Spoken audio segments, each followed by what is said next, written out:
ये जो वीडियो है ये उन सब मदर्स के लिए है जिन्होंने या तो अभी अभी एक बेबी डिलीवर किया है या उनकी डिलीवरी डेट पास आ रही है या फिर वो मदर्स जो लगी हुई हैं अपने बेबी को ब्रेस्ट फीड कराने में, ब्रेस्ट मिल्क देने में। ये वीडियो में हम आपको बताने वाले हैं डाइट के बारे में, वो डाइट जो एक मदर को हेल्दी रखती है, जिससे कि जो मदर है उसकी बॉडी फटाफट रिकवरी कर लेती है डिलीवरी के बाद और उनके बच्चे के लिए अच्छा ब्रेस्ट मिल्क प्रोड्यूस होता है जो उनके बच्चे की हेल्थ के लिए बहुत ज़रूरी है। तो आइए चलिए फटाफट वीडियो में चलते हैं। सबसे पहली चीज़ है क्या चीज़ों का ध्यान रखना चाहिए। पहला, आपको हर 2 घंटे में दोस्तों कुछ ना कुछ खाना है। सबसे बड़ी प्रॉब्लम जो हम मम्मियों के साथ आती है एकदम से जब हम नए मॉम बनते हैं वो है गैप। हम खाना तो भूल ही जाते हैं, या तो अपने बेबी को देखने में खो जाते हैं या उसका ध्यान रखने में खो जाते हैं। खाना तो और पानी तो हम बिल्कुल भूल जाते हैं, जिसकी वजह से हमारी बॉडी में बहुत ही गैस होने लग जाती है, एसिडिटी होने लग जाती है और हम बीमार पड़ने लग जाते हैं। खाना नहीं पचेगा तो जो आपका खून है उसके अंदर न्यूट्रिएंट्स जो है, जो आपका खून एब्जॉर्ब करता है, वो ले नहीं पाता है और वो खून जो है अच्छे से दूध नहीं बना पाता है और पूरा का पूरा जो प्रोसेस है वो खराब हो जाता है, जिससे बेबी की हेल्थ भी इम्पैक्ट हो जाती है। कई बार आपको गैस होने की वजह से बेबी को भी गैस हो जाती है। तो अगर आपके बच्चे को बहुत गैस हो रही है तो आपको अपनी डाइट भी चेक करनी चाहिए कि आप ऐसा कुछ खा तो नहीं रहे या आपको गैस तो नहीं हो रही जिसकी वजह से बेबी को ऐसा हो रहा है। पहला। दूसरी चीज़ है कि आपने दिन में 8 से 10 ग्लास मिनिमम पानी पीना है।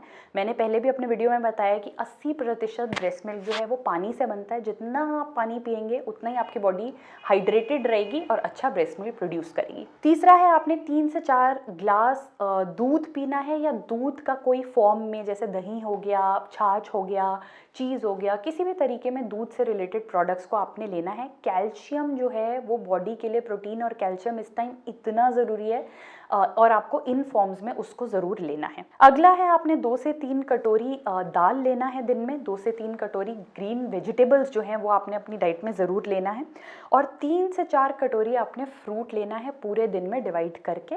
ये सारी चीज़ों का आपको बहुत ध्यान रखना है। अब कुछ ऐसी चीज़ें भी हैं जो आपको बिल्कुल नहीं करनी चाहिए इस दौरान, और स्पेशली जब तक आप ब्रेस्ट फीड कराएंगे तब तक तो बिल्कुल नहीं करना चाहिए। सबसे पहली चीज़ है कि सिगरेट या शराब जो है वो आप बिल्कुल इस ड्यूरेशन में नहीं ले सकते हैं। दूसरा है दवाइयाँ। नॉर्मल मतलब एक सिर्फ बुखार की दवाई को छोड़ के मेरे डॉक्टर ने मुझे कोई और दवाई लेने नहीं दी थी। उन्होंने बोला था कि आप जितना हो सके घरेलू नुस्खों से अपने आप को ठीक करें। तीसरी चीज़ है कि स्पाइसी खाना आपको अवॉइड करना चाहिए। स्पाइसी खाना जो है पेट को बिल्कुल गड़बड़ कर देता है। चौथा, ऐसा खाना अवॉइड करें जिसकी जो बड़ी एक मतलब तेज़ जो वो होती है, महक होती है, या मतलब स्ट्रॉन्ग सा फ्लेवर होता है, जैसे कि प्याज का बड़ा एक स्ट्रॉन्ग महक होती है, लहसुन की बड़ी स्ट्रॉन्ग महक होती है, कैबेज, कॉलीफ्लावर, इन सब में एक बड़ी स्ट्रॉन्ग महक होती है और ये महक जो है ये बच्चा भी फील कर सकता है। और आखिरी है, कोई भी चीज़ जो गैस देती है आपको, अब आपको पता ही होगा जैसे काफ़ी लोगों को राजमा खाने से गैस हो जाता है, तो उन चीज़ों को इस दौरान अवॉइड करें, क्योंकि अगर आपको गैस वगैरह होगा, जैसे मैंने बताया कि बच्चे को भी बहुत प्रॉब्लम होगा। चलिए दोस्तों, गुड मॉर्निंग। सुबह 6:30 बज चुके हैं, आपकी अभी अभी सुबह हुई है। सबसे पहली चीज़ जो आपने उठा के खानी है वो है 6 से 7 रात को भिगोए हुए बादाम और साथ में खजूर। ये बहुत अच्छा है। इसके साथ आप ले लें 1 कप चाय या फिर कॉफ़ी, जिसमें 50 ml तक की मात्रा में दूध हो सकता है। साथ में एक मारी बिस्किट, आंवले का मुरब्बा या गोंद के लड्डू। ऐसा मान रही हूँ कि आप सबको पता है कि जब आपकी आंख खुलती है तो वैसे जो सबसे पहली चीज़ आपको करनी है वो है 2 ग्लास पानी पीना है। उससे आपका जो सिस्टम है वो एक्टिवेट हो जाता है, जिसके बाद ये आपका पहला खाना होना चाहिए। नेक्स्ट पे आते हैं, 6:30 बजे के बाद 2 घंटे बाद आपने अपना ब्रेकफास्ट खाना है। ब्रेकफास्ट जो होता है दोस्तों, बोला जाता है कि एक राजा की तरह ब्रेकफास्ट करना चाहिए, तो ब्रेकफास्ट हमने काफ़ी यहाँ हैवी रखा है। पहला कॉम्बिनेशन है, आप चपाती और उसके साथ कोई भी सब्जी ले सकते हैं। अगर आप अलग अलग ना लेना चाहें तो आप वेजिटेबल पराठा बना सकते हैं, जैसे गोभी का पराठा बना लिया, मूली का पराठा बना लिया, मतलब कुछ भी ऐसा करके आप वेजिटेबल और रोटी का कॉम्बिनेशन करके पराठे बना सकते हैं। पर कम से कम 3 खाने हैं आपको इस टाइम पे, और वेजिटेबल इतनी होनी चाहिए कि 2 से 3 कप भर जाएं। अगर आपको ये रोटी खाने का मन नहीं है तो आप ब्रेड खा सकते हैं, पर ब्रेड का आपको सैंडविच खाना है, जिसमें आप चीज़ डालो, आप वेजिटेबल्स डालो, आप पनीर डालो, ऐसे करके कोई कॉम्बिनेशन बना लें। इसके अलावा अगर आपको ये नहीं खाना है तो आप ओट्स खा सकते हैं। कुछ लोग कॉर्नफ्लेक्स खाना पसंद करते हैं, वो बहुत अच्छा है। ये भी नहीं खाना है तो आप पोहा खाइए, उपमा खाइए, दलिया खाइए, इन सब में आप वेजिटेबल्स भर के डाल लीजिए। छोटे छोटे बीन्स हो गया, कैप्सिकम हो गया, आलू हो गया, सब कुछ अच्छा अच्छा करके डाल लीजिए। और दोस्तों साथ में बना के रख लीजिए, जैसे कि टमाटर की चटनी हो गई, ये कोकोनट की चटनी हो गई, मिंट कोरिएंडर हो गया, उसके धनिया पुदीने की चटनी होती है, वो बहुत ज़बरदस्त लगती है, किसी भी खाने को स्वादिष्ट कर सकती है, तो उसको रख लीजिए, वो भी एक अच्छा कॉम्बिनेशन है। अगर आप एक नॉन वेजिटेरियन हैं तो आप अंडे खा सकते हैं सुबह, वो बहुत अच्छा है। आप पनीर खा सकते हैं। और ये जब सारा आपका खत्म हो जाए तो एक अच्छा सा कप चाय या कॉफ़ी ले लीजिए, उससे तो बिल्कुल एकदम चार्ज अप हो जाएंगे और अपना ब्रेकफास्ट को कंप्लीट कर लीजिए। दोस्तों पूरे टेबल को अच्छी तरह से ज़रूर देखिए, क्योंकि जो क्वांटिटी साइड में लिखी है वो काफ़ी ज़रूरी है। अगर आप उसको कम कर देंगे तो आप एक्चुअल में न्यूट्रिशन वैल्यू को जो है वो कम कर रहे हैं, इसलिए क्वांटिटी का ध्यान रखिए। अब हमने माना कि आपने एक अच्छा खासा ब्रेकफास्ट कर लिया है, तो आपको 2 घंटे में तो नहीं, कम से कम 3 घंटे बाद भूख लगेगी, तो 11:30 बजे एक छोटा सा स्नैक ले लीजिए, जिसमें आप कुछ लिक्विड लेने की कोशिश कीजिए। छाछ पीजिए, टमाटर का सूप ले लीजिए, कोई और सूप ले लीजिए, नींबू पानी ले लीजिए, फ्रेश जूस निकाल के पी लीजिए, वेजिटेबल सूप ले लीजिए, कुछ भी ऐसा करके आप ले सकते हैं। आप यहाँ पे शकरकंदी की चाट बना सकते हैं, ऐसा करके कुछ फ्रूट चाट बना लें, बट कुछ स्नैक यहाँ पे ले लें। उसके बाद 1:30 बजे आपके खाने का टाइम हो गया है। अब लंच में जो है यहाँ पे जितनी चीज़ें लिखी हैं वो सब ज़रूरी हैं। चपाती या राइस से स्टार्ट करेंगे, कम से कम 3 चपाती या फिर 3 कटोरी राइस लेना ज़रूरी ही है। ब्राउन राइस लो, वाइट राइस लो, आपकी मर्ज़ी है। उसके अलावा दाल या सांभर लीजिए। उसके अलावा आप हरी सब्जियां लीजिए, गाजर वगैरह ज़रूर लीजिए अपने उसमें खाने में। सैलेड लीजिए, पूरा भरपूर अच्छा सा सैलेड बना लीजिए, और उसके साथ में दही या फिर छाछ ले लीजिए, जिससे कि थोड़ा सा मिल्क का प्रोडक्ट भी आपके इसमें ऐड हो जाएगा। आप रायता भी बना सकते हैं, खाली दही चीनी भी ले सकते हैं, नॉर्मल दही भी ले सकते हैं, आपके ऊपर है, बस आपने ये सब खाना है।